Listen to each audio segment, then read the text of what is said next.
Olá, tudo bom com vocês? Espero que sim.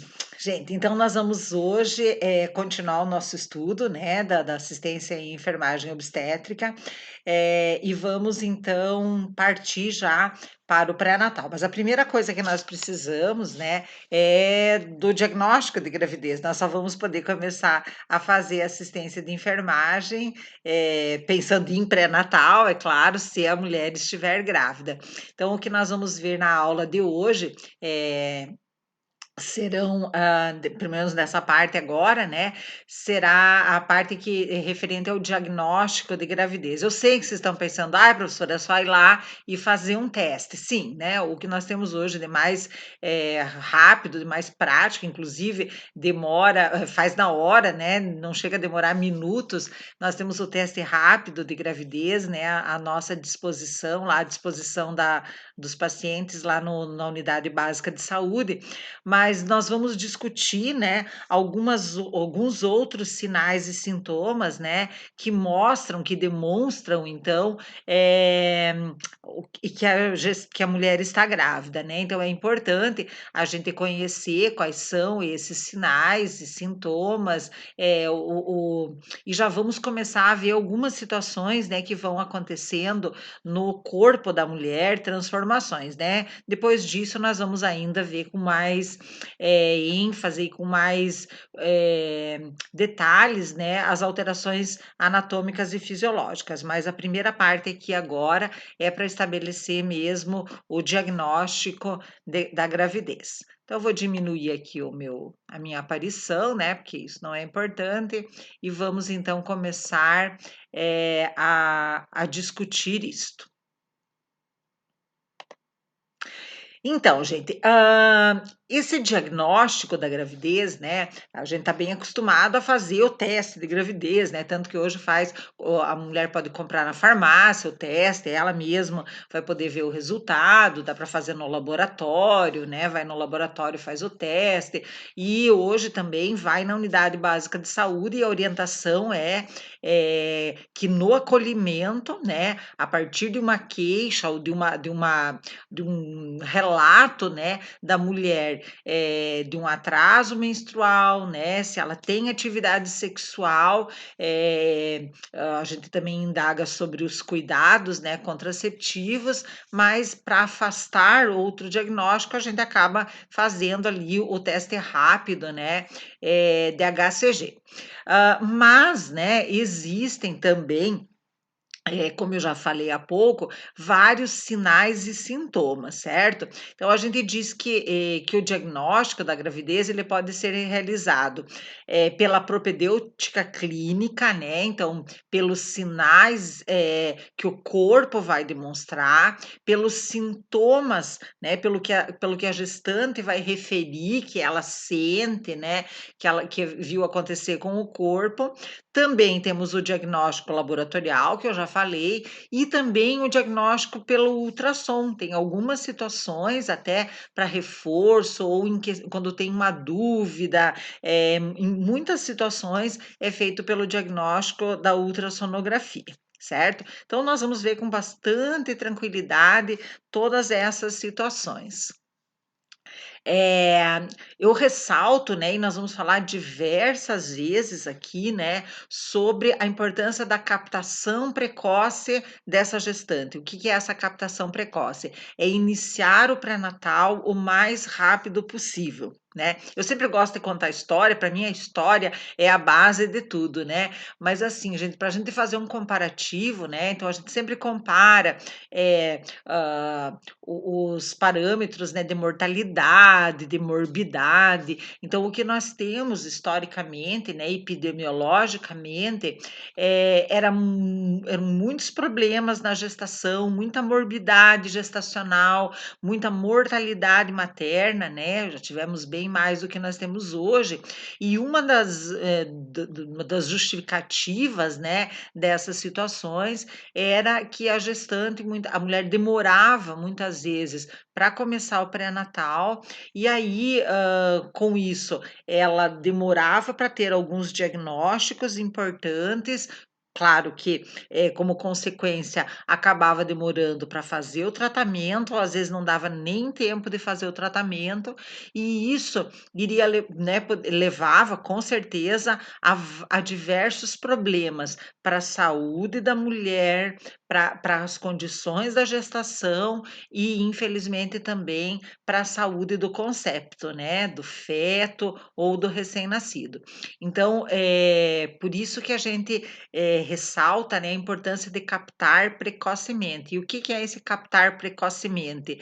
É a partir, como eu falei agorinha há pouco, a partir da queixa dela, do relato dela, já fazer todos os procedimentos. Quando eu digo já, é naquela visita dela para a unidade básica. Não é dizer assim, ó, venha amanhã ou venha na semana que vem, vamos marcar uma consulta para nós conversarmos isso. Gente, jamais. O Ministério preconiza e quando a gente fala que o Ministério preconiza em virtude de tudo que já foi observado, de que inicie na hora.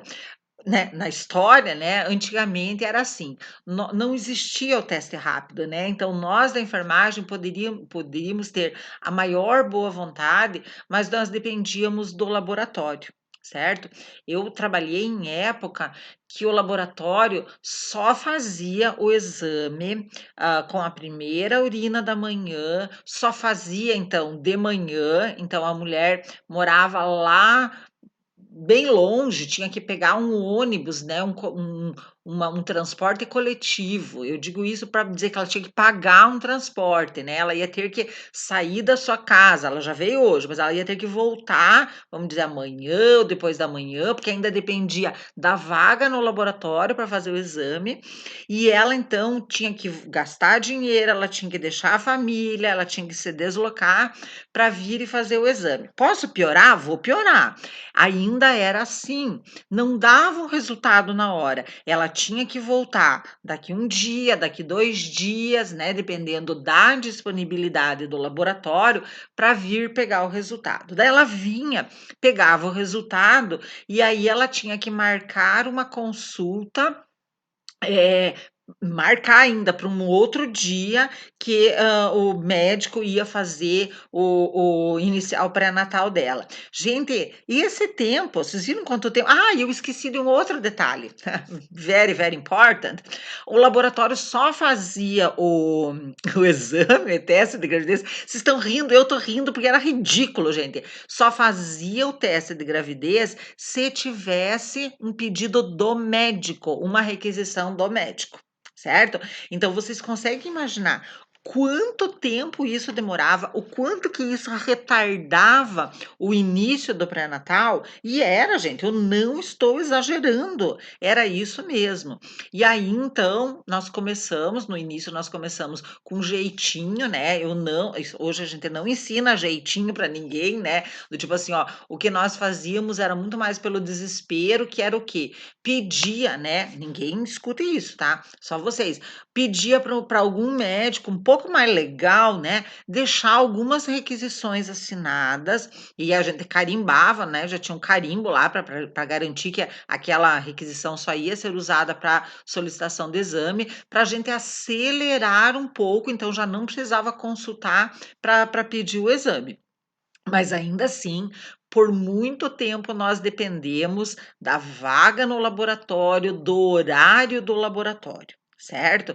E com isso, o que que acontecia? Muitas dessas mulheres que nos procuravam, né, com a queixa de um atraso menstrual, de uma menorreia, né, ou até de sinais e sintomas que sugeriam uma gravidez, muitas dessas elas não voltavam no dia seguinte ou daqui 2 dias para fazer o exame, ou depois para marcar a consulta. Elas demoravam muito, por quê? Porque como eu falei, elas tinham que sair da sua casa eu falei assim, ó, o primeiro exemplo que eu dei, ela morando num bairro, mas imagine uma mulher, gente, que morasse lá na Barra Mansa, que morasse imagine na cidade de vocês um bairro não, uma localidade do interior que demore 1 hora para a pessoa vir de lá até na cidade, onde tem uma unidade básica de saúde. Bem, eu estou falando, na cidade, porque nos postinhos do interior não se atendia gestante, não tinha esse atendimento. Então, vocês entendem por que que ela demorava? Às vezes ela voltava no mês seguinte. Por quê? Porque quando uma família que mora no interior, ela vem para a cidade, ela já vem, porque é dia de receber, é dia de comprar os insumos lá para a plantação, é o dia de passar no escritório na prefeitura, não sei aonde, e aí então, só no mês que vem que eles viriam de novo, porque é caro para muitas pessoas, porque tem que deixar às vezes as crianças com o vizinho, com o parente. Então, por muito tempo o serviço de saúde ele criou, ele trabalhou com condições que impediam o acesso das pessoas. Então, quando a gente fala hoje em acolhimento, talvez vocês achem que é exagero, mas não, gente. Então, por muito tempo, o serviço de saúde afastou as pessoas dali. Do tipo assim, se causava, se colocava tantas barreiras para as pessoas serem atendidas que as pessoas às vezes elas achavam outros meios, né, para resolver os seus problemas. Então hoje, é aquela coisa, nós não podemos perder a oportunidade. A mulher chegou na unidade básica de saúde com uma queixa dessa, claro que eu já falei na aula passada de todas as outras situações, né, de fazer a consulta de pré-concepção, mas nessa situação que ela já tem essa queixa, nós temos que fazer o máximo, do máximo, do máximo possível, nessa vinda dela. Tudo que for possível, tudo que estiver ao nosso alcance, o que a gente consiga, ainda, resolver para ela, nós temos que fazer. Bem, eu vou mostrar para vocês, né, um fluxograma, né, fluxograma vocês sabem o que que é, né, aquelas indicativos. Se uma pergunta, daí sim ou não, daí vai para lá, vai para cá.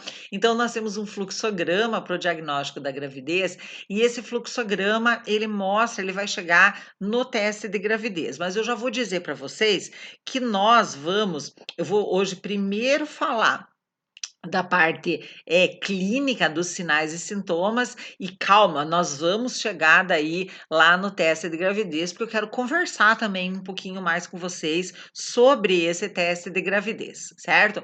Mas o fluxograma apresentado, isso aqui é o fluxograma do Ministério da Saúde, certo? Do manual, de normas e rotinas para atendimento à gestante do Ministério da Saúde, mas ele está muito de acordo com outros protocolos, né, para atendimento à gestante, né, ou a mulher com, queixas, né, ou com alguma probabilidade de estar grávida.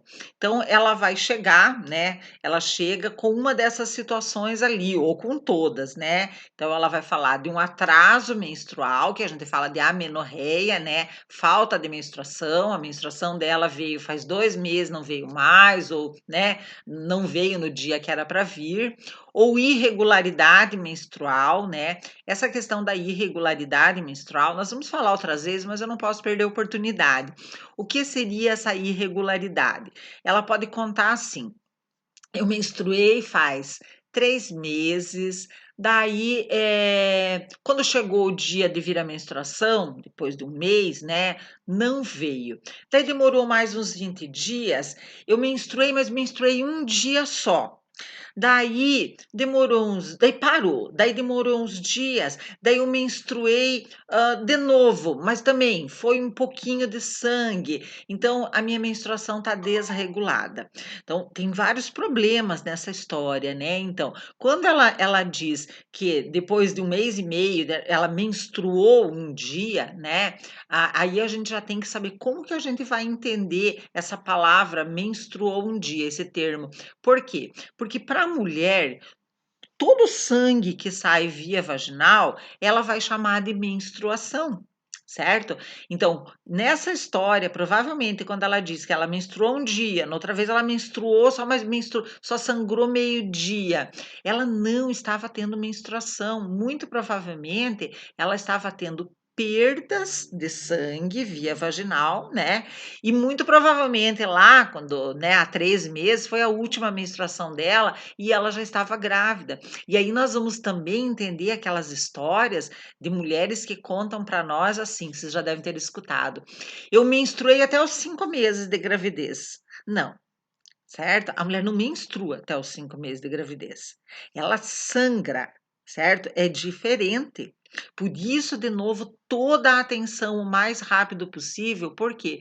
Porque esses sangramentos, eles podem sugerir problemas, né, nós vamos ver depois tudo que é relativo a sangramento durante a gravidez, né, e que pode ser um descolamento prematuro de placenta, uma placenta prévia, então várias situações, que podem inclusive complicar a gestação dela, mas no senso comum, sangrou é menstruação. E daí ela diz assim: "Não, mas eu achava que eu não estava grávida porque eu menstruei". Foi só um dia, mas eu menstruei, certo? Então nós temos que escutar bem essa história para a gente interpretar. Mas ela pode também chegar, né, contando também que ela de uns dias para cá ela tá com muito enjoo, ela não pode ver que certas comidas que ela já tem vontade de vomitar, né, e ela não sabe o que está acontecendo, porque de repente ela começou a engordar, ela vai falar isso, né, ela vai começar a engordar. Sabe que a minha calça não fecha mais, certo? E aí então, né, tudo isso muito bem escutado, né, então nós vamos avaliar bem essa questão do ciclo menstrual dela, né, perguntar de novo: "Mas antes, como é quantos dias você sangrava na menstruação, né?". "Ah, ficava 5 dias sangrando", né. Daí pois é, daí um dia já não era menstruação, né. Então tudo isso a gente vai, analisar, só que uma pausa, depois nós vamos revisar essa história do ciclo menstrual, né, quando a gente, for ver a fecundação, mas então, nós precisamos, lembrar disso, né, para entender o como que foi essa questão do ciclo menstrual dela. Daí nós vamos perguntar, então, quando que foi a última menstruação dela, aquela, né, menstruação característica, certo? E aí precisamos também saber se ela tem atividade sexual. Por quê, gente? Porque se ela, eu ia dizer jura de pé junto, não precisa jurar de pé junto, né? Se ela diz que ela não tem atividade sexual, que, ela ficou viúva, que o último namorado dela foi há 2 anos atrás, né, claro que às vezes a gente tem que dar uma insistida assim não, mas a gente tem que dar uma conversada de um jeito ou de outro, porque às vezes ela tem vergonha de contar que ela teve uma relação transitória, que ela teve, uma relação com alguém que ela conheceu numa noite, né, num baile, sei lá. Daí porque ela pode também achar, né, e tem, nós vamos encontrar pessoas: "Não, mas foi só uma vez, daí eu não iria ter ficado grávida", né. Então nós temos que entender se ela teve atividade sexual que possa ter levado a uma gestação. Bem, com tudo isso, né, com a avaliação de todas essas informações, então, nós vamos, chegar a uma conclusão. Se é uma mulher que tem um atraso menstrual e ela tem mais do que 10 anos, professora, 10 anos. Sim, gente, se ó, a gente já considera hoje, né, idade fértil, a partir de 10 anos, se ela já, e ela tem atividade sexual, nós já vamos pensar sim em gestação, certo? Até perguntem para a Janine, né, por curiosidade, mas no meu caso, a que eu peguei mais nova, ia fazer 13 anos, né, daí depois eu saí, eu acredito que hoje eles já têm situações piores, né. Vocês imaginam assim, ó, como foi difícil. Eu lembro que quando eu falava assim: "Ai, que daí eu atendi uma gestante de 14 anos e que eu não sabia", eu ficava meio abalada no começo, porque eu não sabia se eu tratava ela como uma mulher ou como uma criança, né. Então agora pense, quase 13 anos, né, e pior quando a gente escutava, assim, claro, é direito dela, né, ninguém vai, mas a gente fazia tempo que a gente estava planejando, né. Alguém planejar uma gravidez com 13 anos ainda, eu acho bem complicado, e depois eu vou dizer por que que eu acho bem complicado, né. Mas afinal, maior de 10 anos com atividade sexual nós já vamos ter que pensar em gravidez. E aí, então, nós temos ali o teste rápido, nós vamos então solicitar, né, ou vamos realizar ali o teste imunológico de gravidez, certo? Quando eu falar lá, que eu falei para vocês, depois eu vou falar muito mais do teste, daí nós vamos dizer se vai ser de urina, se vai ser de sangue, né? Porque existem algumas particularidades, mas eu não vou falar disso agora, porque depois eu tenho isso melhor explicado, certo? Pois bem, fez o teste, se o resultado deu positivo, tá? Com toda aquela história e resultado positivo, parabéns, mamãe, né? Você vai ser mamãe, você está grávida, tá? E aí, imediatamente, em seguida, nós vamos então começar todos os procedimentos para fazer o acompanhamento dessa gestação. Né? Isso depois nós vamos ver o que são esses procedimentos. Mas vamos para o outro lado do fluxograma. Se esse teste de gravidez der negativo, e ela tem uma história lá gente, mas eu acho que é pela história, pode ser gestação, então você vai pedir para ela voltar, daí aqui sim, você vai ter que pedir para ela voltar daqui 15 dias, você vai explicar para ela, né, que pela história dela pode ser uma gravidez, né, mas que em algumas situações, dependendo do tempo de atraso menstrual, né, quer dizer, desde o dia da fecundação até o dia que ela veio fazer esse exame, ainda não deu tempo do hormônio que nós vamos pesquisar ali no sangue ou na urina, estar presente, ser detectado. Então, com mais garantia, daqui 15 dias nós vamos poder ter um resultado, mais eficaz. Agora, aqui é importante, né, ver o seguinte, hã, fazer uma pergunta também, né, se ela usava algum método, né, qual método que ela usava, e até para entender se essa gravidez foi planejada ou não, se essa possível gravidez foi planejada ou não. Se não, o que que a gente pode dizer para ela? "Olha, você não precisa, você está tomando comprimido, está tomando anticoncepcional, necessariamente não precisa interromper agora, certo? Não está usando nenhum método, só um pouquinho, não precisa interromper agora, mas talvez a maneira que usou não estava correta. Então, associa aqui agora um método de barreira, né? Porque se ela estava tomando o anticoncepcional, porque ela não estava planejando engravidar. Então, associa aqui preservativo masculino, feminino, né, porque se não for gravidez, pode agora ser, né, se não cuidar daqui para frente.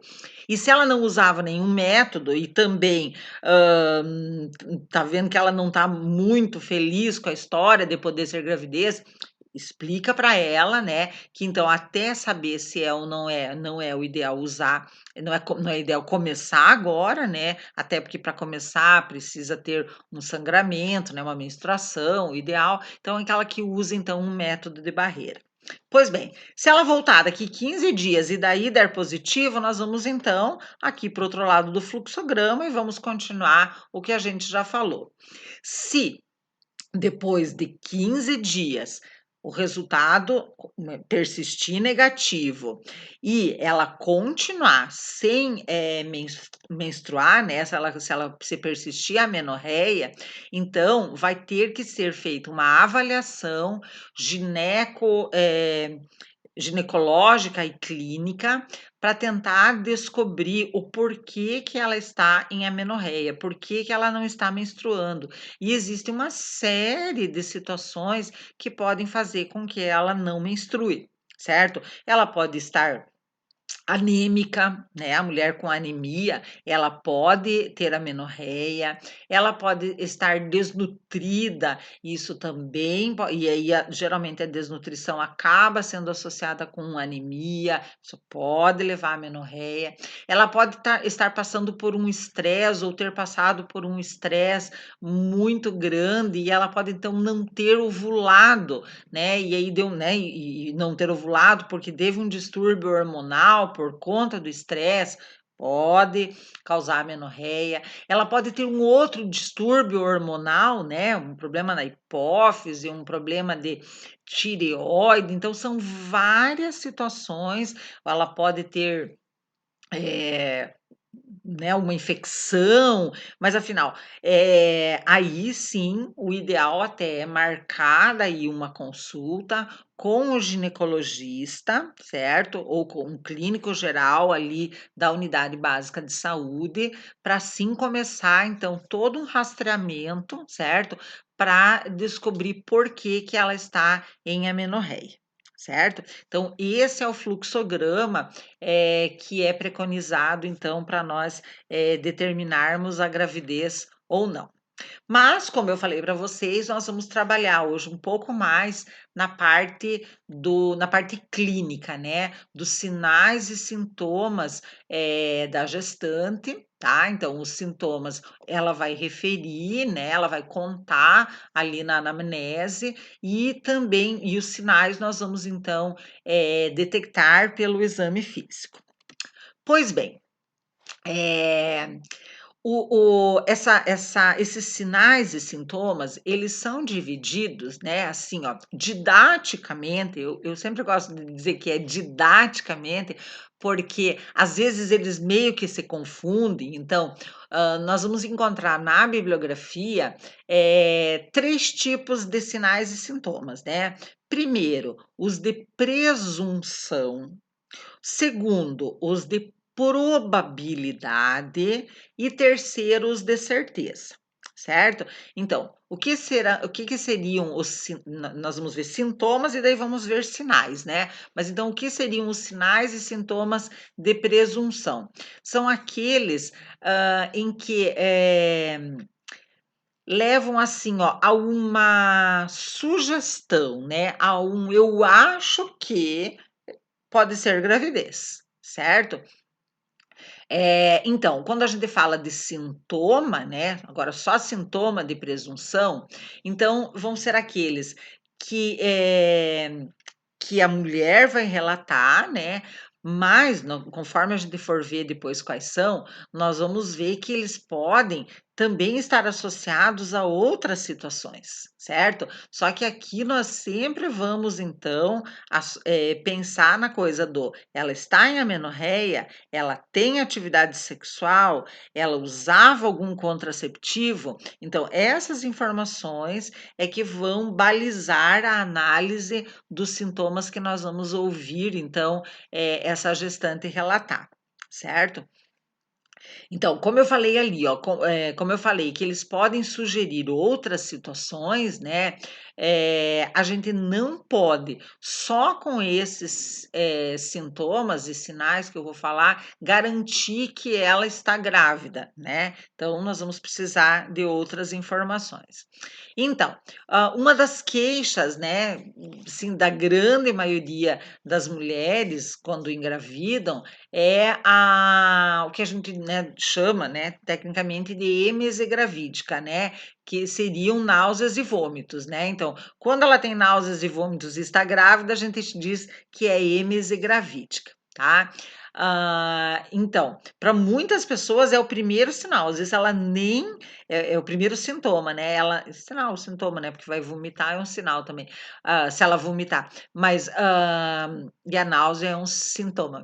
Eu sempre gosto de deixar bem claro o que que é sinal e o que que é sintoma. Mas afinal, para muitas mulheres, antes de ter o atraso menstrual, já pode aparecer então as náuseas e vômitos, tá.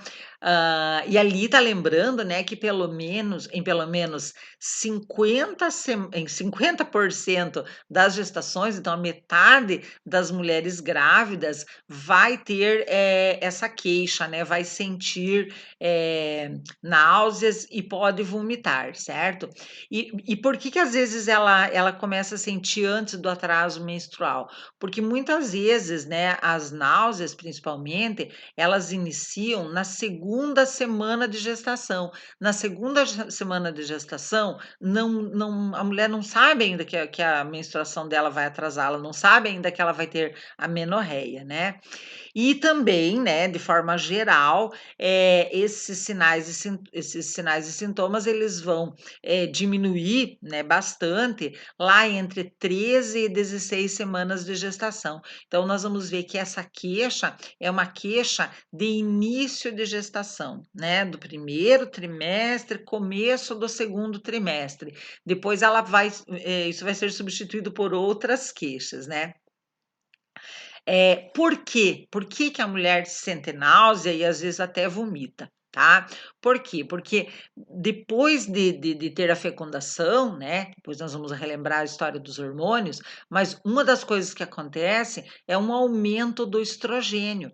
E esse aumento do estrogênio vai provocar uma reação sistêmica, né? Então o estômago, o sistema gastrointestinal, né, o sistema digestório, ele vai reagir, tá, a esse aumento do estrogênio, então ele vai provocar lá essas náuseas.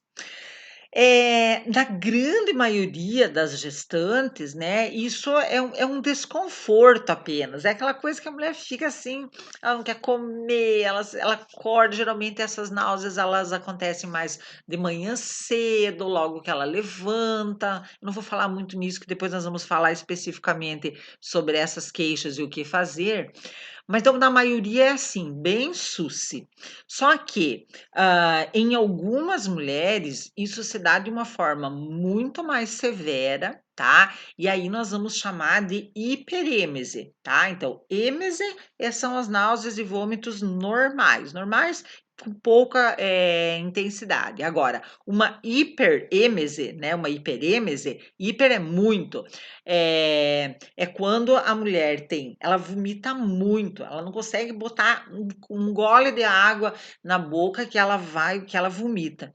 E aí, nessa história dela vomitar, ela acaba perdendo líquido, ela acaba não conseguindo comer direito, não consegue se hidratar direito, e aí então ela pode ter um quadro até de desidratação, certo? E pela desidratação, ela pode ter cetonúria, que é a presença de cetona na urina. Por quê? Porque pela falta de água no organismo, né, isso vai comprometer lá o sistema urinário e todo o mecanismo lá de filtração, certo? Então,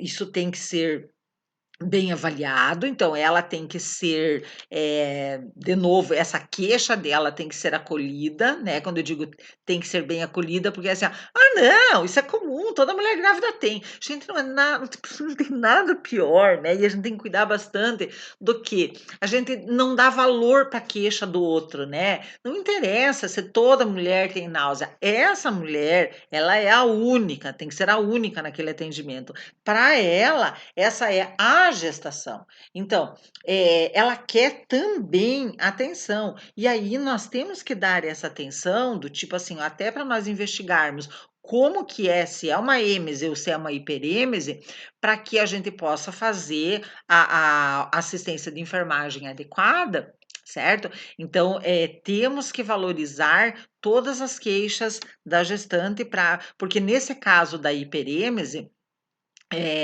geralmente ela vai ter que ser internado, porque ela vai ter que fazer reposição hídrica, e dependendo se ela já está desidratada, né, e se ela está com muita náusea, nós não vamos conseguir fazer reidratação oral, né, até tenta, mas não consegue pela questão da náusea. Então, às vezes, ela tem que ser internada para fazer uma reposição, de fluidos, né, principalmente, ela vai receber um soro fisiológico lá,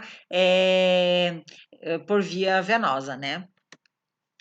Bem, outra queixa, né, que a gente ouve bastante, né, quem já teve grávido provavelmente sentiu em algum momento, foi a lipotímia, né, em algumas situações de desmaio. Eu lembro que da minha primeira gravidez, eu tive um desmaio. Eu trabalhava no hospital ainda, e eu, tive um desmaio, assim, a gente não esquece, né, porque pra gente é uma coisa marcante, assim, sem uma sem uma causa, assim, era de manhã, mas eu tinha tomado café, de repente preteou tudo e eu acordei na sala de repouso dos médicos, foi para onde me levaram.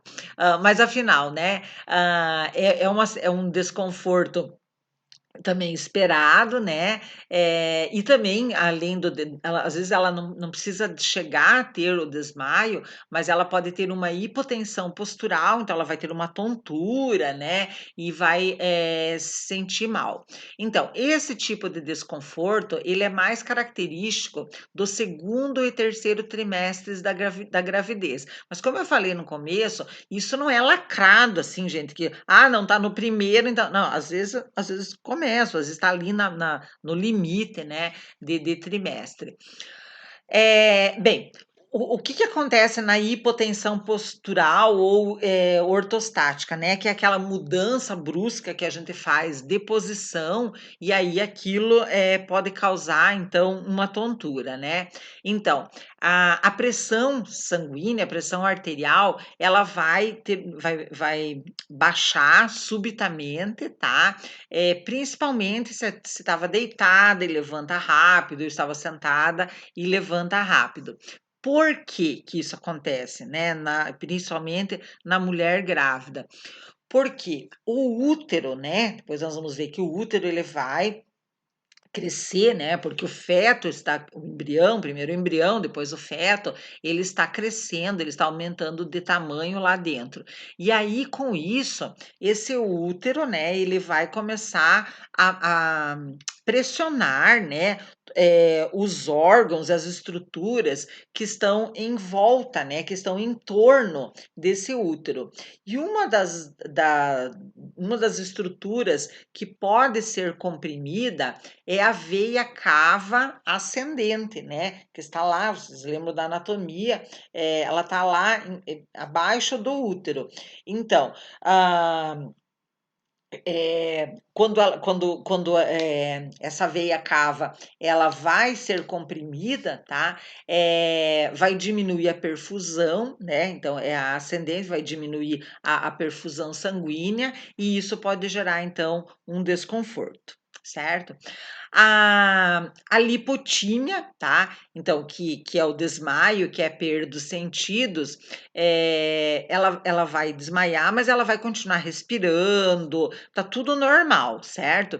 Ela pode sentir isso hã, mais, né, ali no segundo, terceiro, mas às vezes pode, durar a gravidez inteirinha, esse sinal, esse sintoma, tá. E por que que isso acontece? Porque tem uma labilidade vasomotora, tá, causada pelos hormônios, certo. Labilidade vasomotora é uma instabilidade, né, dos vasos, então, na questão da pressão mesmo ali nos vasos. Então, isso pode causar então esses hormônios podem causar essa labilidade, tá, pode causar lipotímia ou hipotensão postural, certo? Em algumas já no final da gravidez, isso também pode ocorrer por causa do aumento da estase venosa nos membros inferiores. Lembra que eu falei que o útero vai aumentando de volume, certo? E aí ele começa a comprimir as estruturas ao redor.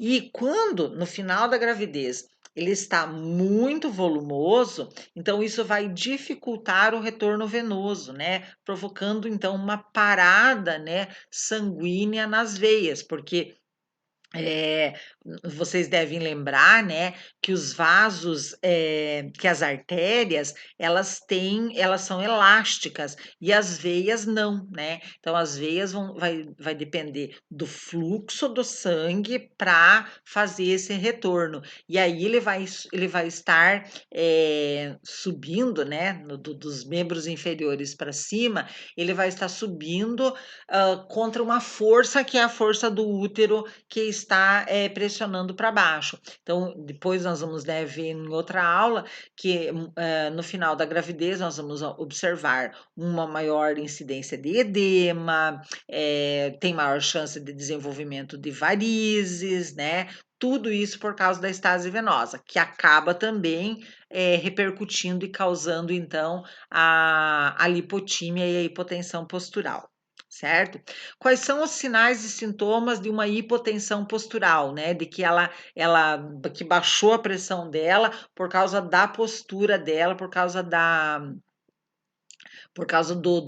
forma como ela está, às vezes até deitada. Ah, desse deitada, né, dou um spoiler da aula lá para frente, mas assim, ó, nós sempre vamos orientar para a gestante quando ela fizer um repouso ou quando ela estiver sentindo algum desconforto desse, que ela deite em decúbito lateral esquerdo, certo? Por quê? Porque quando ela está em decúbito lateral esquerdo, o útero vai causar menos compressão, e aí nós vamos liberar, né, nós vamos não, né, mas com essa posição vai ser liberada, a veia cava e vai melhorar então a perfusão, certo? Mas afinal, quais são os sinais e sintomas da hipotensão postural?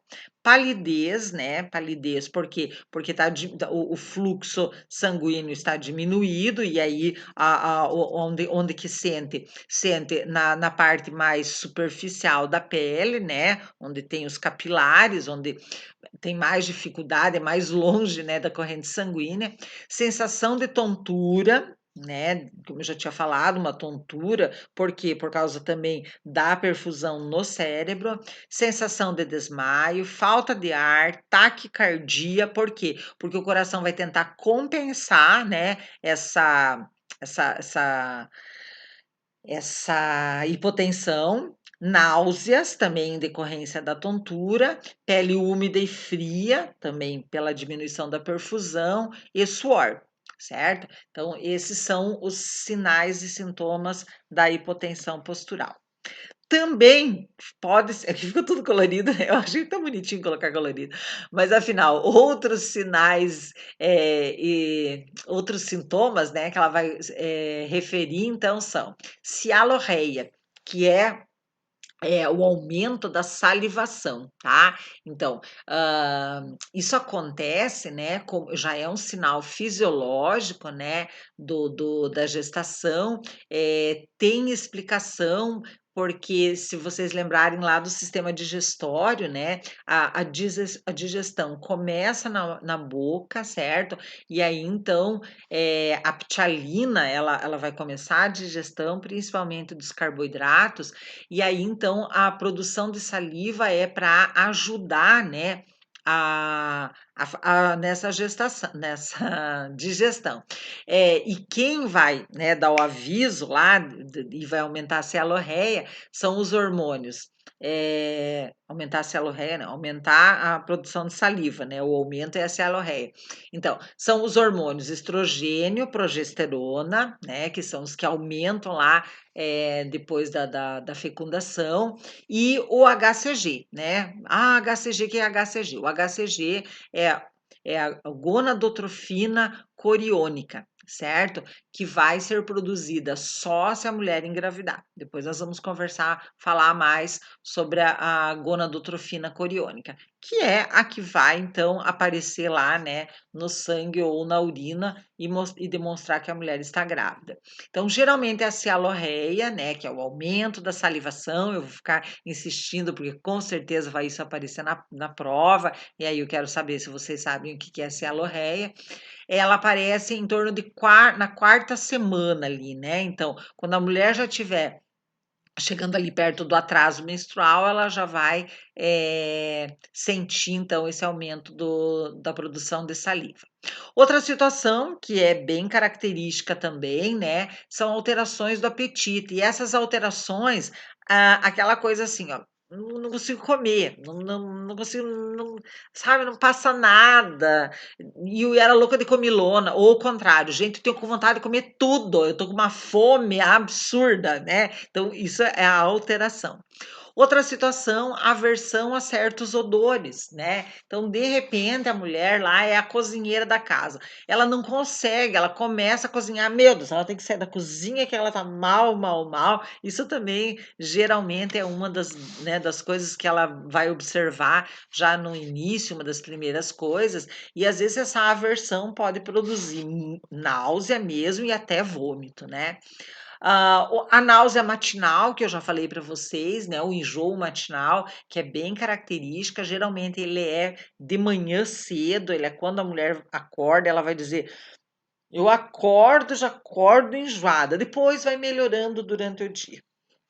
Outra situação, a nictúria, tá? Aqui eu já vou fazer uma observação, que nós temos 2 termos, nós temos a nictúria e a noctúria, tá? Então tudo tem a ver com a urina, né, e com noite, né. Só que a nictúria é só o aumento da eliminação de urina à noite, então a mulher vai ter mais vontade de ir ao banheiro. E a noctúria, a única diferença ali de I para O, é que ela vai ter um aumento de urina também, certo? Então ela vai ter mais volume de urina na noctúria. Na nictúria só porque ela, tipo assim, ela nunca acordava de noite para urinar e agora ela acorda, para ir no banheiro.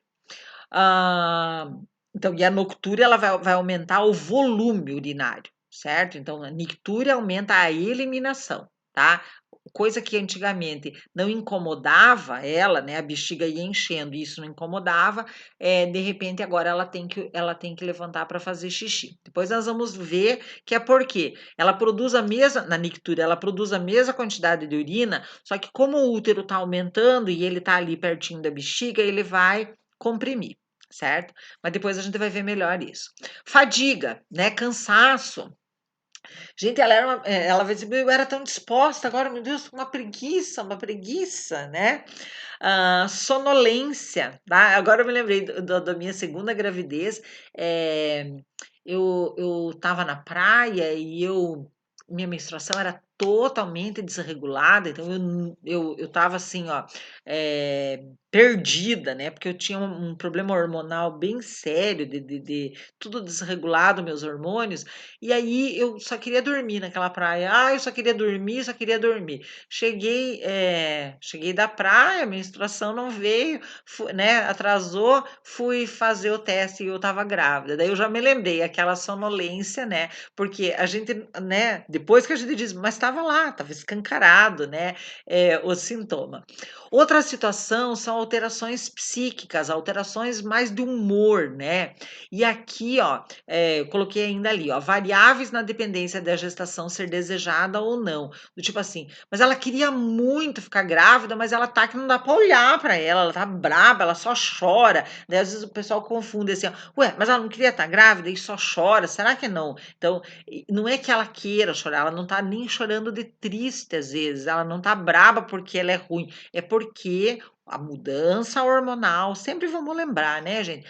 Aquela alteração hormonal, por conta dela ter engravidado, vai provocar, então, várias modificações no organismo dela, inclusive psíquicas. Bem, as alterações hormonais que eu acabei de falar, né, e uma das situações que nós vamos ver, que eu acho que até já falei na outra aula, que é o aumento bem grande da progesterona. A progesterona é que vai segurar, a gente diz que a progesterona ela é importantíssima para segurar, a gravidez, né. Então, no começo, essa progesterona produzida ainda pelos ovários. Outro sintoma, né, é a dor nas mamas. Então, ela vai dizer que: "Meu Deus, parece que, se eu engordei, eu tô inchada, de repente meu sutiã ficou apertado", certo? Então ela vai sentir pode sentir essa dor na mama, como eu falei, e aumento do volume, tá? E pode, agora cuidado, pode, não é que tem, que pode, aparecer uma secreção mamária, né, também, junto com isso, né, mais ou menos ali pela 10ª semana, tá. A gente pode dizer que é um colostro, né, porque é um primeiro leite ali que vai ser produzido. Isso não tem nada a ver se ela vai ter leite ou não depois, até porque toda mulher tem leite, né, mas do tipo assim, não está relacionado com a qualidade ou com o sucesso dela na amamentação. Polaciúria, certo? Bem, então isso a gente vai observar a polaciúria muito mais no primeiro trimestre e no terceiro trimestre da gravidez, certo?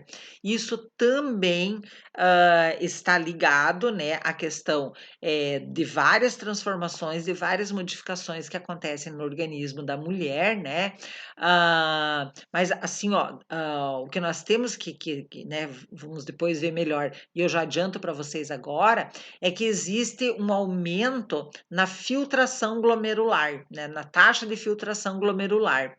Lá lembra, né, nos rins, a gente estudou isso.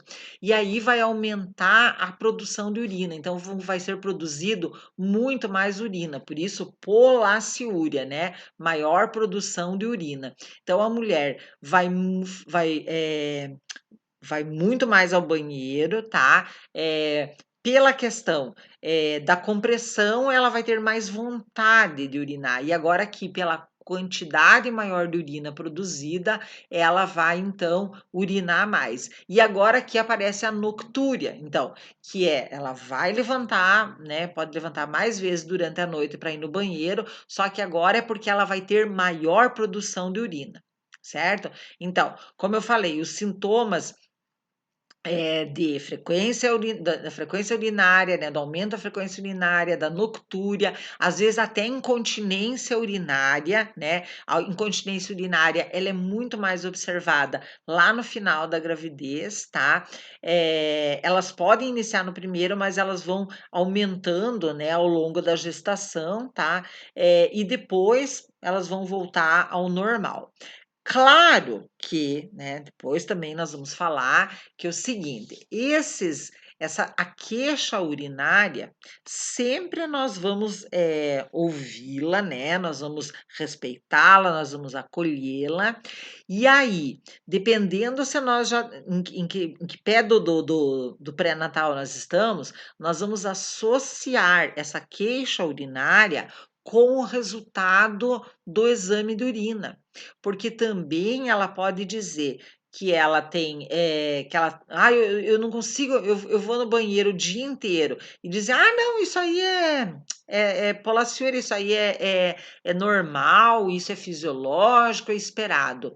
Só que, se você olha lá o resultado do exame dela, ela tem uma infecção urinária. Então, daí, esse aumento da frequência urinária pode ser muito mais causado pela ou também causado pela infecção. E essa infecção nós temos que, levar muito em consideração, tem que ser tratada o mais rápido possível. É difícil, eu queria falar só do diagnóstico, mas assim, ó, a gente já tem que começar a fazer associações, mas depois nós vamos falar só dos exames, né, bem tranquilo, bem certinho, tá? Bem, nós tínhamos visto então, né, os sintomas de presunção, certo? Então, o que a gestante ia relatar: "Ó, eu sinto isso, eu tenho isso". Agora nós vamos ver os sinais de presunção. Então, o sinal é aquilo que a gente pode, pelo exame clínico, observar na mulher, tá? Então, uma das situações, hiperpigmentação da pele. Certo? Então, ah, os hormônios progesterona e o hormônio melanotrófico, né, que é a melanina, eles vão atuar na epiderme, certo? E isso vai provocar um aumento da pigmentação. Esse aumento da pigmentação, nós vamos observar de algumas formas, como por exemplo, cloasma, também chamado de melasma, né, que são aquelas manchas que a mulher tem no rosto, né, geralmente aqui na testa, aqui, né, no nariz e aqui, aqui na bochecha aqui, né, ela pode ter a linha nigra, que é então depois eu já vou mostrar foto de tudo isso, né, que é uma linha escura, antes era a gente chama de linha alba, né, e aí essa linha alba se torna negra, por quê? Pela hiperpigmentação, então ela vai debaixo do umbigo, né, até mais ou menos no Monte Pubiano. E o sinal de Hunter também, que eu vou mostrar para vocês, que é uma pigmentação maior lá na mama, mas nós vamos ver cada um deles. Então vamos começar falando do cloasma, certo? Depois, gente, quando a gente falar dos cuidados na gravidez, nós vamos falar sobre os cuidados que a mulher deve ter em relação a essa hiperpigmentação. Por quê? Porque é uma situação fisiológica, é normal, mas nós não podemos deixar com que ela se agrave ou que ela se perpetue, né? Vocês devem conhecer mulheres que elas não estão mais grávidas faz muito tempo, né? E elas ficaram com as marcas, elas ficaram com melasma, certo? E aí, isso esteticamente não é muito agradável, isso pode afetar a questão da autoestima. Então, nós vamos orientar essa gestante desde a primeira consulta já, né? Desde o diagnóstico de gravidez, a ela já se proteger do sol, né? Por quê? Porque ela vai ter a hiperpigmentação, isso vai depender, claro, da condição racial dela, mais ou menos ela vai ter, mas em algum nível ela vai ter. E aí, se ela já se cuidar com exposição ao sol, né? Então, usando filtro solar, usando chapéu, boné, sombrinha, tudo, né, todas as formas possíveis de se proteger, isso vai evitar que isso fique, né, que isso se perpetue e cause transtornos, certo? Afinal, como é que esse cloasma se manifesta? Então, como eu falei para vocês, são manchas escuras, né? Então, nos ossos, né, do rosto, nos zigomáticos, na fronte e no nariz. Geralmente essa é a distribuição, certo? Ah, e essa hiperpigmentação está associada à gravidez, por isso que ela é um sinal de presunção, a não ser que ela tenha outros distúrbios hormonais, né? Eh, eh, como eu falei para vocês, dependendo da raça, né, da predisposição genética ligada à raça, ela pode ter isso em maior ou menor intensidade, tá? E isso geralmente ocorre após 16 semanas de gestação. Daí você diz, mas professora, você não falou que isso é um sinal de presunção de eu acho que ela está grávida? 16 semanas são 4 meses de gestação. Mas nós vamos, infelizmente, ter situações em que nós vamos encontrar a gestante no início do pré-natal nessa época, então já é um sinal de presunção, tá? E como eu falei para vocês, esse cloasma, esse melasma é exacerbado pela luz do sol. Então, aqui, né, vocês já devem ter visto alguém nessa situação, como vocês estão observando, ó, ela está bem manchada, né? Nesse caso aqui também, em outras partes do rosto, aqui mostrando aqui na testa, certo? E eu sempre, né, brinco não, mas assim, ó, não, a gente tem que trabalhar com a prevenção dessas manchas, né? Desse melasma que ele perpetue, por quê? Porque, olha, gente, não tem creme, né, de marcas maravilhosas, caríssimas, que consigam remover isso. Então é bem complicado. Claro, você vai nos esteticistas, né, e eles vão oferecer alguns milagres, mas eliminar completamente é bem difícil. Bem, a linha nigra, né, como eu falei para vocês, nós temos, né, algumas pessoas conseguem enxergar, outras não, né, a linha alba, isso depende muito da cor da pele. E essa linha alba, então, ela vai escurecer por causa dessa hiperpigmentação, né, então, como eu falei para vocês, eh, o hormônio estimulador dos melanócitos, né, ele vai ser aumentado na gravidez, e aí, então, ele vai causar escurecimento de algumas regiões do corpo, certo? Então, como eu já falei, provocando o melasma, o cloasma, o escurecimento dos mamilos, né? E também essa linha, né? Como eu falei para vocês, que vai do umbigo até o pubis, né?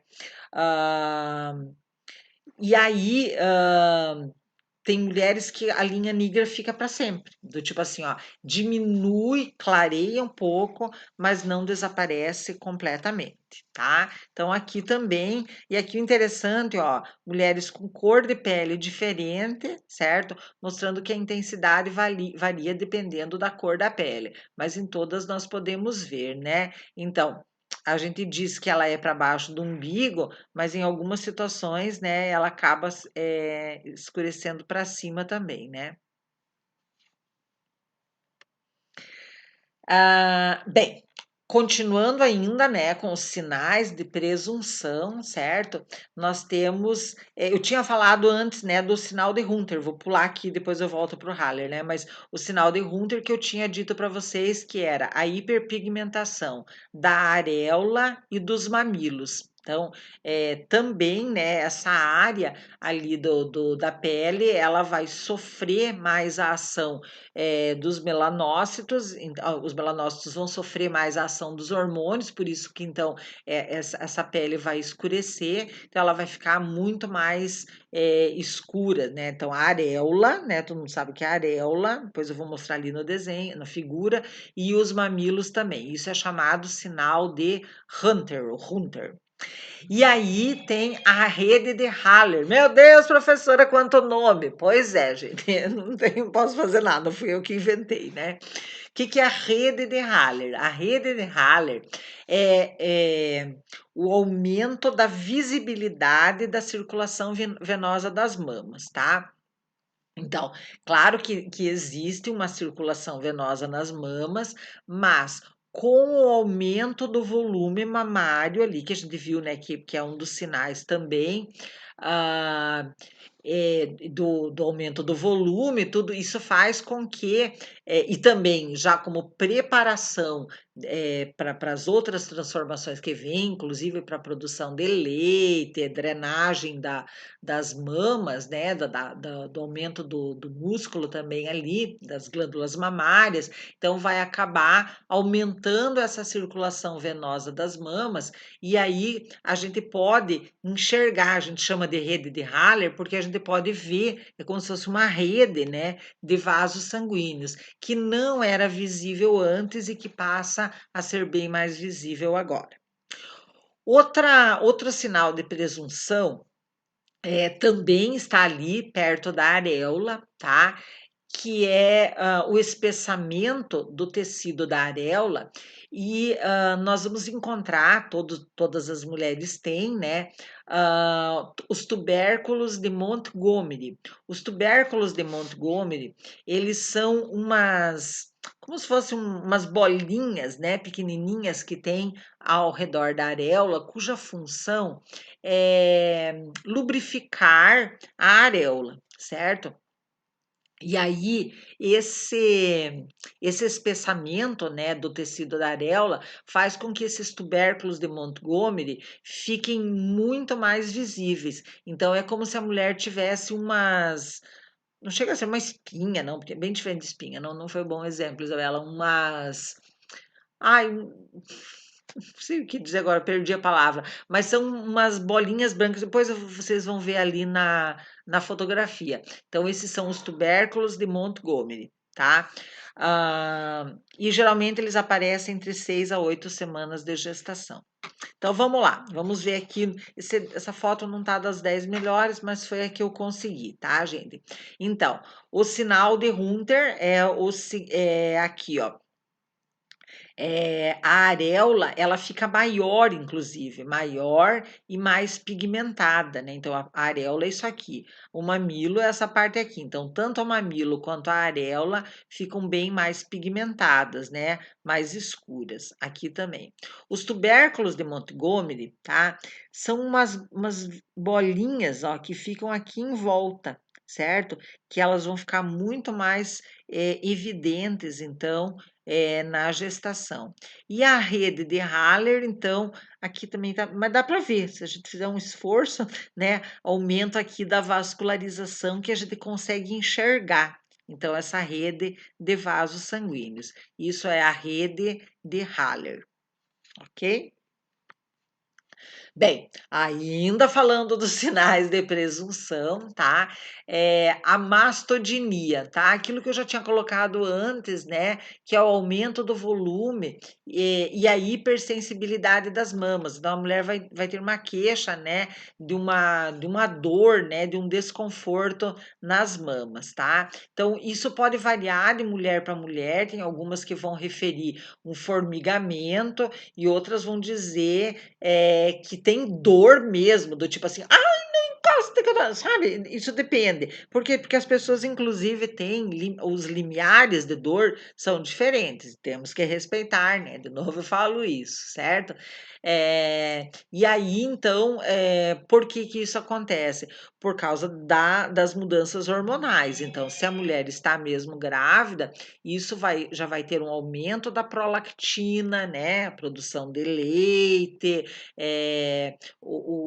a mama vai se preparar, então, para a produção de leite, para a produção de leite, para depois para a liberação, então os alvéolos ali que depois a gente vai estudar melhor, né, da mama, eles vão se preparar e com isso pode ocasionar, então, esse desconforto, né, que como eu falei, pode ir de um formigamento até dor. Eu ia falar uma coisa, deixa eu me lembrar.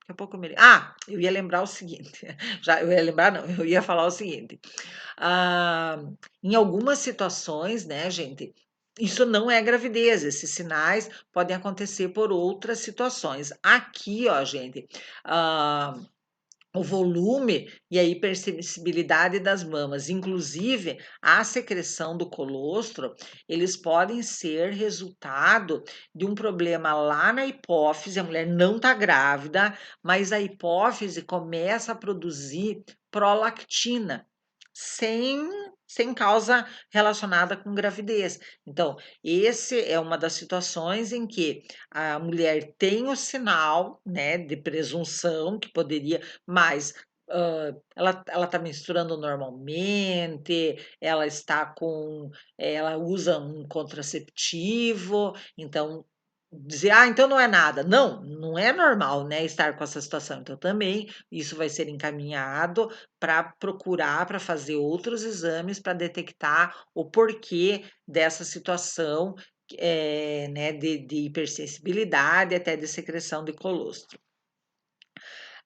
Pode acontecer também, né, não é tão comum, mas pode acontecer até um certo engurgitamento mamário, certo? Nós vamos falar de engurgitamento depois lá no aleitamento materno, né? Mas pode acontecer, né, esse engurgitamento por causa desse aumento ali da vascularização, da produção do colostro, isso pode provocar um certo engurgitamento mamário. Então, aí, né, nós vamos atendê-la, vamos explicar que ela não deve não deve estimular essa retirada de leite, né? Então, afinal, que depois nós vamos, na hora das orientações, nós vamos ensinar o que ela vai fazer referente a esse engurgitamento mamário, mas também é um sinal de presunção. E o aumento do volume abdominal, né? Aquela coisa que ela diz, não fecha mais a minha calça, tá crescendo a minha barriga.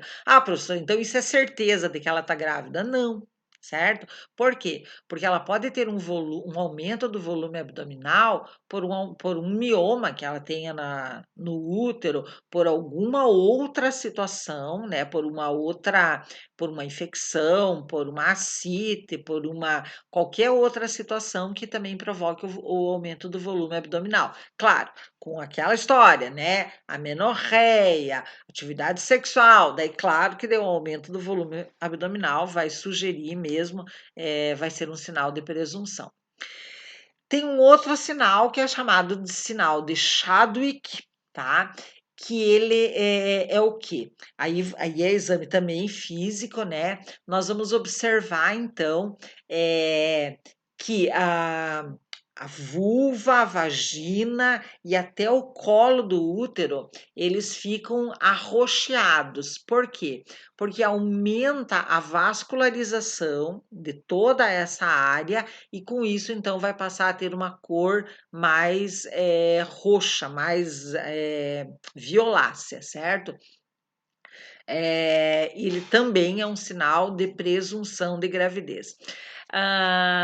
Sabe, gente, quando eu falo do antigamente, né, da questão histórica, né, por muito tempo a mulher chegava numa consulta médica e ela dizia assim: eu tô diferente, doutor, eu tô sentindo umas coisas engraçadas. Ela contava alguns sinais, né, e sintomas desses para o médico, e o médico fazia um exame ginecológico e dizia: você está grávida.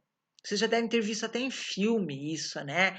E acontecia, né? Eu trabalhei nessa época, da mulher dizer, o doutor falou que eu tô grávida. Isso os médicos mais antigos até faziam. Por quê? Porque eles usavam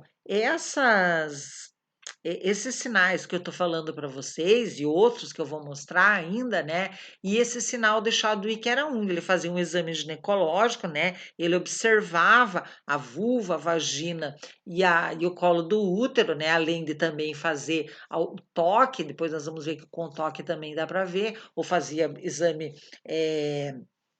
físico, né, no abdômen da mulher e dizia que ela estava grávida. Não era chute, é porque ele conseguia ter essa evidência. Hoje em dia, com os outros testes que a gente tem, dificilmente o médico faz isso, mas é só para vocês saberem que tem como fazer. Um outro sinal é a telangiectasia aracniforme, que é a gente fala aracniforme, lembra da aranha, né? Então, é o quê? Pelo aumento já, às vezes, pelo aumento de peso, pelo aumento das estruturas, né? Pela pele e já sofrendo o efeito da elasticidade, ela aumentando de volume, e também pela elevada concentração de estrogênio plasmático, então acaba que se observa na pele lesões vasculares, então, desculpe, não lesões vasculares, nós vamos observar sinais vasculares, né, que lembram uma teia de aranha, né? Então, tá aqui a foto mostrando assim, ó, como que fica a pele, então mostrando como se fossem pequenas varizezinhas, né? Como se fossem algumas. Também perdi a palavra agora aqui, mas aqui fala, né? Como se fosse um eritema, né? Então, o aumento da vascularização também vai provocar isso aqui, certo? Também é um sinal que pode ser observado. Então, gente, esses eram os sinais e sintomas de presunção do eu acho que pode ser uma gestação. Mas também existem, agora nós vamos ver a partir de agora, os sinais de probabilidade, certo? Então, provavelmente os presuntivos eram, eu acho que é, no de probabilidade, provavelmente é. Então, Eles são mais confiáveis do que os presuntivos, certo? E aí eles podem até confirmar uma gestação quando 2 ou mais estão acontecendo concomitantemente, né? Quando eles estão acontecendo junto. Então, um desses sinais de probabilidade é a amenorreia, né? A menstruação atrasada, a falta de menstruação. Por que que acontece a falta de menstruação? Porque a mulher menstrua quando não tem a fecundação, e daí no final lá do ciclo vai baixar muito as concentrações de estrogênio e progesterona, certo? E aí então o endométrio vai descamar e a mulher acaba menstruando.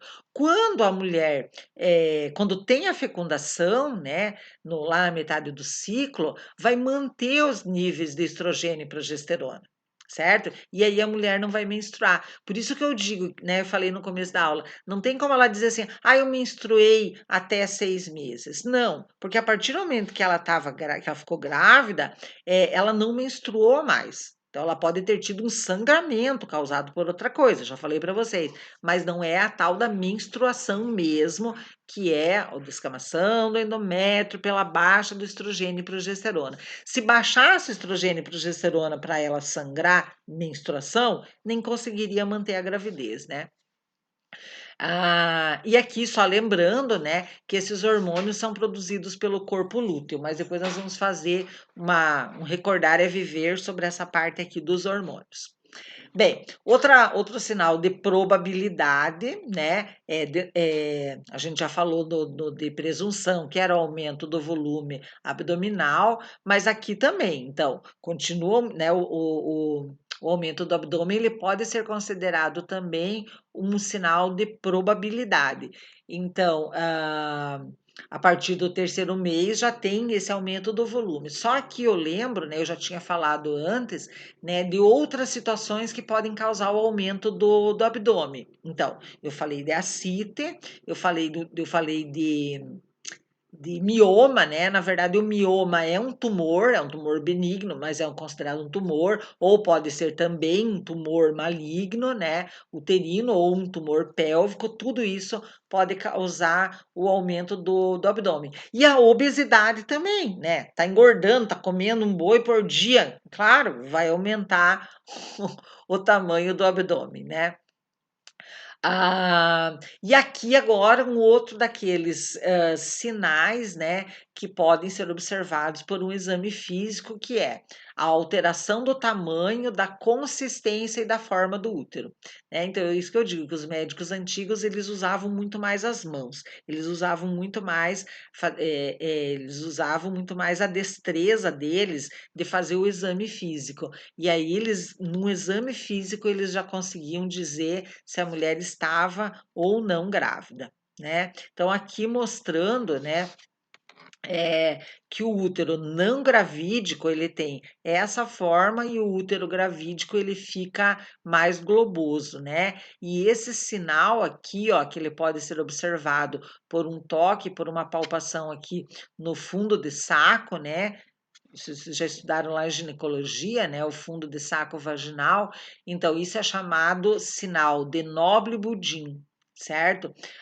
Então, o útero normalmente ele tem uma forma de uma pera, né? A gente diz que ele é piriforme e ele vai ficar globoso. E como que se observa isso no exame físico?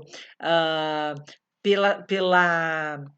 pelo preenchimento do fundo de saco, né? Então, pela situação no globoso, ele vai ficar com menos espaço ali no fundo de saco vaginal. Outro sinal é a diminuição da consistência do istmo, né? Vamos lembrar lá, então, da anatomia, né? Que nós temos o útero com 3 partes, né? Então, o colo do útero, que é a entrada do útero, daí nós temos o istmo, que seria o pescoço do útero, né? Essa parte entre o colo, essa primeira parte ali para cima, e o fundo do útero, né? Que é a parte aqui de cima do útero. Então, quando diminui a consistência do istmo, então a gente chama isso de sinal de Heger, certo? Isso acontece entre 6 e 8 semanas, né, de gestação, certo?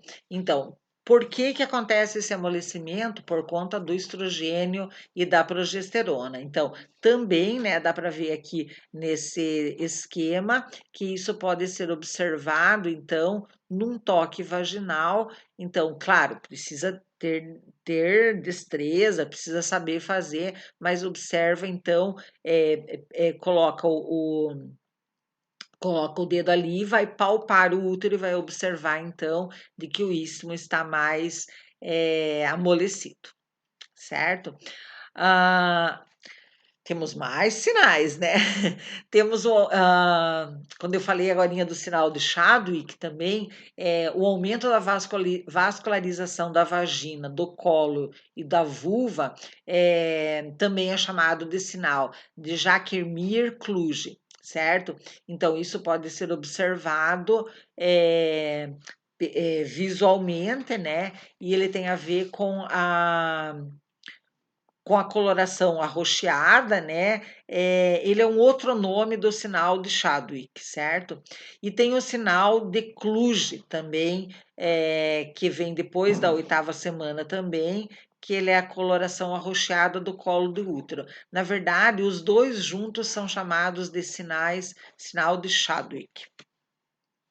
Então, aqui, ó, nós temos aquilo que eu já falei, mostrando, né, que no exame, mais ou menos com 8 semanas, pelo exame especular, dá para observar uma coloração vinhosa, né, violácea, então, das estruturas, certo? Então, só separando aqui, né, os tipos dos sinais. Eu sou um anjo, bem querida, eu não vou cobrar que vocês decorem tudo isso, né? Não precisa decorar, mas assim, encontrou um nome desse na rua, vocês têm que lembrar que isso tem a ver com os sinais de probabilidade, tá? Não precisa decorar agora, mas tem que saber o que que acontece, ok? Mais um sinal que é o sinal de Godel, tá? Então, o sinal de Godel ele pode ser positivo ou negativo. Então, antes nós tínhamos falado sobre o amolecimento do istmo. No sinal de Godel, quem vai amolecer é o colo do útero, certo? E esse amolecimento acontece entre 6 a 8 semanas de gestação e também é detectado através do toque vaginal. E aqui é interessante que tem uma dica que é a seguinte: então, para treinar, né, quando a pessoa vai trabalhar com isso, que ela vai fazer esses exames, então tem uma dica que é a seguinte, tá? Que quando a mulher não está grávida, o colo do útero dela tem a consistência da ponta do nariz. Então, coloquem o dedo de vocês na ponta do nariz. Então, essa é a consistência de um colo do útero de uma mulher não grávida. Agora, se ela está grávida, a consistência vai ser a consistência do lobo da orelha. Então, bem mais mole, né, do que a ponta do nariz, certo? Então, um sinal de Godel positivo é que o colo do útero vai estar com a consistência do lobo da orelha. Paramos por aqui nessa etapa aqui da aula.